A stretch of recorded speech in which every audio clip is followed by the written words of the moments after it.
이에 베드로가 또 부인하니 곧 닭이 울더라. 아멘. 오늘 읽은 본문의 말씀은 깊은 실패의 자리로 들어가고 있는 사도 베드로의 모습을 우리에게 말씀해 주고 있습니다.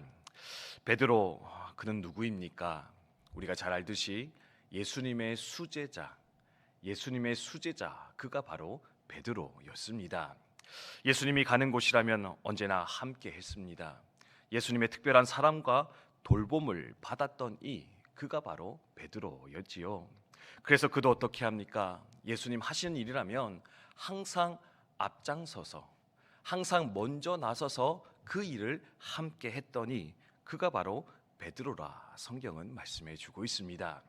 그런데요, 오늘 십자가의 고난의 길 이제 막 출발하시는 예수님 앞에서 베드로 어떤 일을 행하였다 말하고 있느냐?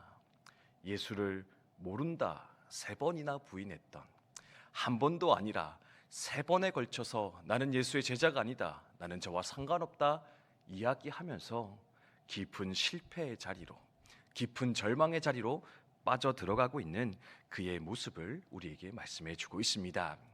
왜 천하의 베드로가, 다른 사람은 몰라도 베드로라면 그렇지 말았어야 됐는데 왜 그는 이렇게 큰 실패의 자리, 절망의 자리로 스스로 걸어 들어가고 있는 것일까?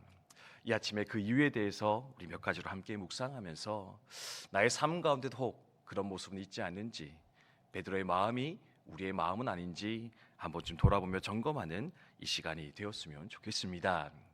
첫째로 그가 예수를 부인했던 이유가 무엇일까? 바로 멀찍이 떨어져 예수님을 따라갔기 때문에, 멀찍이 떨어진 채로 예수님과 함께 했기에 그는 고난이 오고 시험이 오자 걸려 넘어질 수밖에 없었다.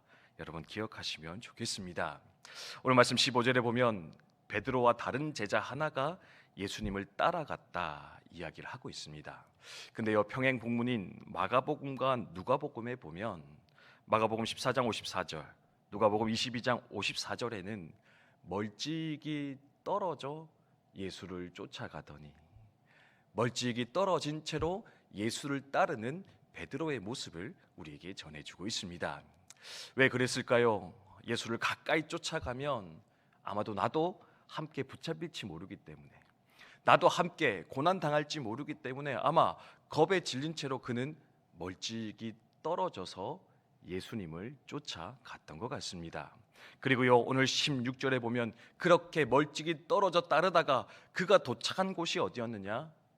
문 밖에 서서, 문 안에 다른 제자는 들어갔는데 문 안에서 예수님은 고난당하는데 그는 문 밖에 서서 그 광경을 지켜보다가 결국에는 모른다 부인하는 그 자리에 멈춰 서게 되었다.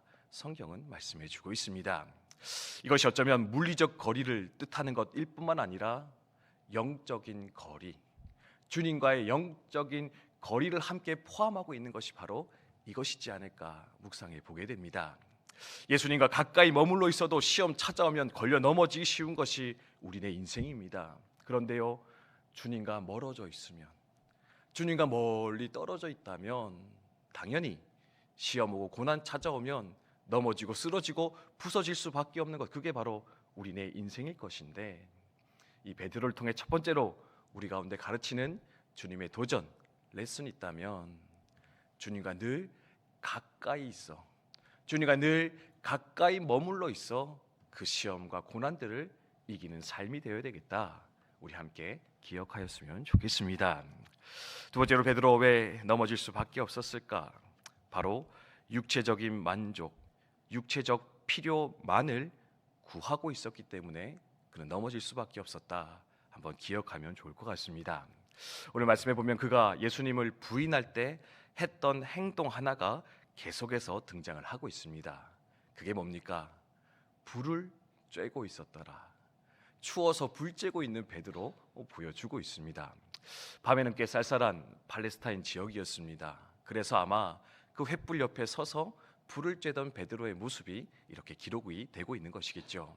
그런데요, 불 쬐는 게 뭐가 잘못이겠습니까? 근데요, 불만 쬐고 있었던 베드로, 그 상황에서 불만 쬐던 베드로는 어쩌면 뭔가를 놓치고 있었던 것이었다. 우리 생각해 볼 수 있다라는 겁니다. 불은 쬐도 됩니다. 불 쬐야죠. 육체적 따뜻함도 필요합니다. 근데요, 그 순간에 베드로가 해야 되는 게 뭐냐?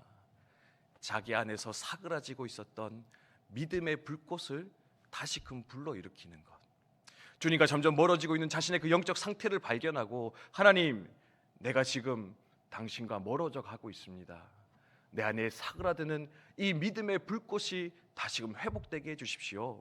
어쩌면 가슴을 치며 눈물로 기도하여 몸부림치는 것이 그 주님의 고난의 현장, 십자가의 현장, 그 무서운 시험의 현장 가운데, 그 삶 가운데 일어나야 할 가장 중요한 모습이요 선택이었을 것인데, 그는 그저 육체적 따뜻함을 구하는 것으로 만족하며 그쳤을 때 그는 깊은 실패의 자리로 들어갈 수 있었다. 성경은 말씀해 주고 있습니다.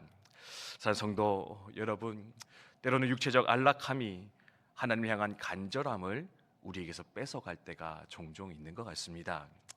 몸이 따뜻해지고 살만 하면은요, 하나님을 향한 간절함, 가난한 마음을 잃어버린 채 주님과 조금씩 멀어져 가는 분들 종종 만날 때 있습니다.